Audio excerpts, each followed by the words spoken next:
Hello, my name is Joyce Harper and I'm Professor at the Institute for Women's Health at University College London, and I am Director of Education. And in this talk, I would like to welcome you to the Institute for Women's Health and give you an overview of the postgraduate education that we offer at the Institute. So I hope that you found the Institute's webpage. You can find it here. We have a lot of information here about the Institute, about studying at the Institute, who the staff are involved at the Institute, different research projects and departments, etc. So please visit the Institute website to find out more about the Institute for Women's Health. So this is our education program at the Institute.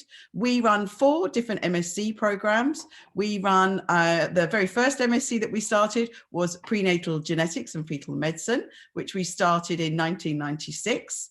We then followed that with the MSc in reproductive science and women's health, which we started about 2009. We now also offer an MRes in reproductive science and women's health, and I'll show you about how all this works in the next few slides. And a few years ago, we were very excited to start an MSc in women's health, which is a really unique course because we're now looking at the social and ethical issues around women's health in more detail. We also run an undergraduate IBSc. This is for medical students. In their 3rd year, they can integrate into a BSc, and we offer a course in women's health that covers reproductive health, maternal, fetal and neonatal health, and women's cancer. And obviously, they also do a research project. And we also have a very active program of postgraduate research degrees.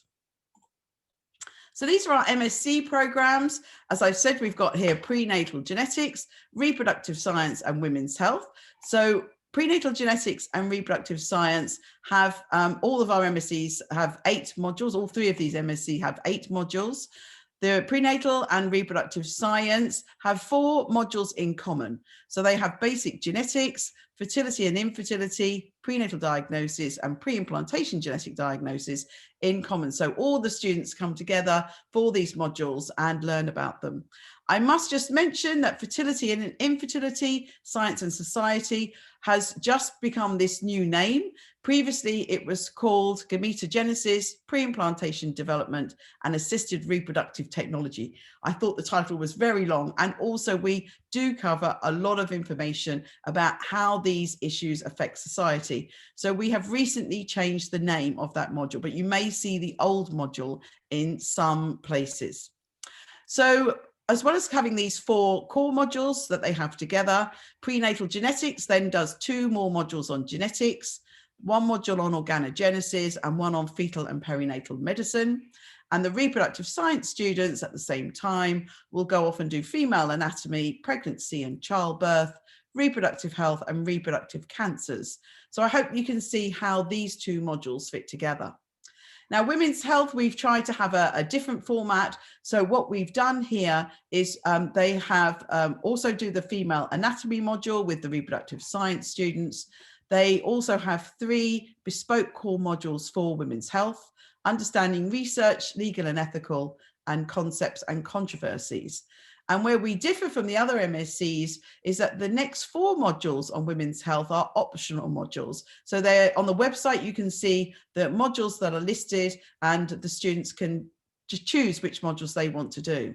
So in prenatal genetics and reproductive science, there's no optional modules. They're all these core modules, the 4 that they do together, and 4 for each individual course.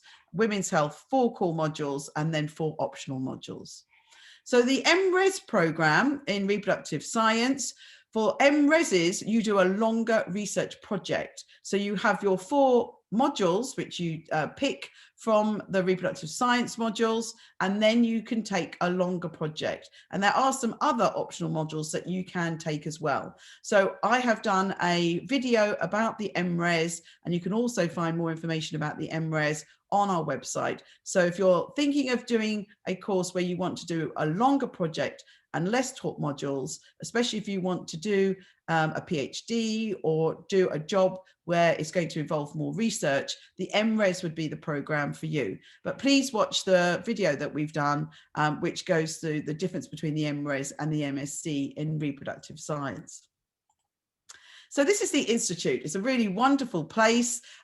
We are really lucky to be in such a vibrant, multidisciplinary institute. And obviously we're part of UCL, and being at UCL is absolutely amazing. I've worked at UCL since 1994 and I absolutely love it. We're in a wonderful location. We have a wonderful institute, faculty, and being part of the UCL community is just amazing.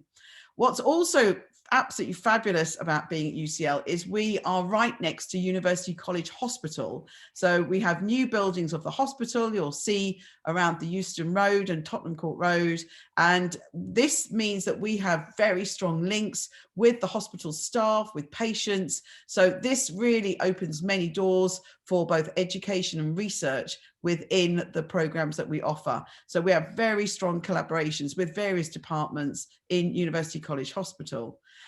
So the teaching is normally done in an area called Courtneys Muse. That's where we have the academic and research departments of the Institute for Women's Health. It's not a very glamorous building. We always call it a retro warehouse, but we do have this really great space. Inside is a really great space. So if you walk down Courtneys Muse, this is what it looks like.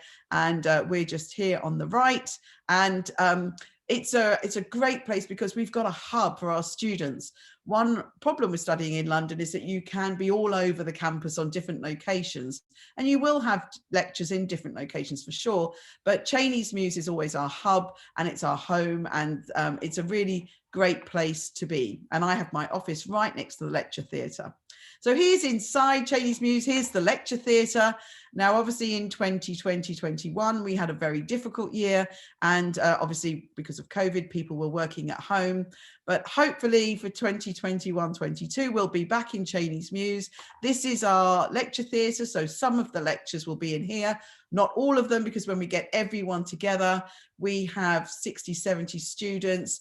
So we have to use a bigger lecture theatre. We can comfortably fit about 50 in here. These are some of the students here listening to one of the lectures. We have a coffee room next to Courtneys Muse. You'll see students relaxing here, having lunch, etc. And we also make sure that your year at UCL, or 2 years or more if you're doing it flexible, is not just about learning the course and passing your master's or your MRes. It's about meeting people, networking, and setting lifelong friends. And I have many, many lifelong friends within the students. Some of the students obviously graduated over 20 years ago. They've become lifelong collaborators and friends. And we make sure that you will also make lifelong friends within the staff, but also within your peer group. That you'll see here, many of the students, they stay friends, they go to each other's weddings and holidays together, and we really try and foster that. So in a normal year, we would have regular lunches and social events. The students normally go out together a lot.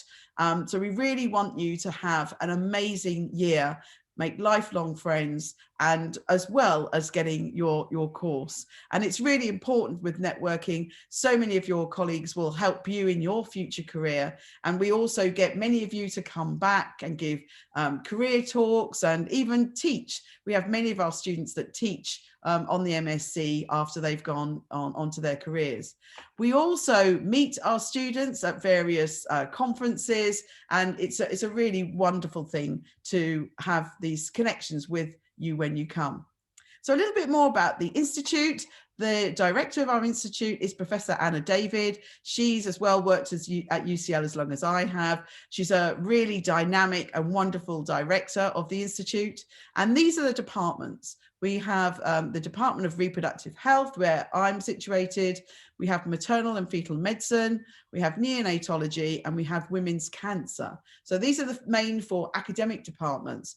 But we also have very strong links with global health and with ethics. And we have set up a Centre of Ethics in our institute. And throughout all of your modules, we will bring in the global issues for those modules and the ethical issues. It's really important for us to think about these in the global and wider context. So this is a bit more about the education team. Here's me, Director of Education. Siobhan has also been at UCL for as long as I have, actually a bit longer. She did her undergraduate and her PhD at UCL. She is Director of Prenatal Genetics. Helen O'Neill also took the MSc many years ago, and she is the Director of Reproductive Science, but she's currently on secondment, so we will have a new person in place to direct the MSc in Reproductive Science when you arrive. Susie Buckley leads the Women's Health MSc, and we are really passionate about your project. We do a lot of work to make sure you're going to do a project you're really interested in, and some of these even lead to publication. And this is, our projects are run by Zainab and Maria. And we have an admin team that is run by Dawn and Wendy. And Jackie Nichols is also one of our key education team, and she leads on several of the modules. So I've said a little bit about our alumni already. We have our graduation at the Royal Festival Hall, which is a wonderful day. We always also have a graduation and alumni party. We invite not just those that are graduating and their families, but also previous students and current students to come and have a celebration of the graduation day. These are some pictures of those days, and it's a really great event. So we always look forward to celebrating our graduation with our students and a chance to see them again. We haven't seen them for a while, catching up with hearing their great successes and what they're doing in the future. So we do quite a bit on social media, on Twitter. The Institute has its own Twitter profile. Myself, Susie and Helen also do quite a lot on Twitter. I try to post every few days on issues that are related to women's health and some of the controversies. Helen, myself and Susie are on LinkedIn. We have an Institute YouTube channel. We have an Institute Facebook page. And when you accept your offer, or when you have your offer, we will be setting up a Facebook page for you so that you can start communicating with other students. We'll remind you about things. And when you have your offer, you will get in the summer, before you start, you will get access to a Moodle page where you will find out lots of other information about the course. So we try to have as much communication and interaction with you before you arrive. And we also have an alumni Facebook page where people can keep communicating once they've left. So that's all I wanted to say about our program at the Institute for Women's Health. If you want any further information, please don't hesitate to contact one of the team. We do have some open days as well coming up that you're very welcome to attend, and there's lots of information on our website. So thank you very much.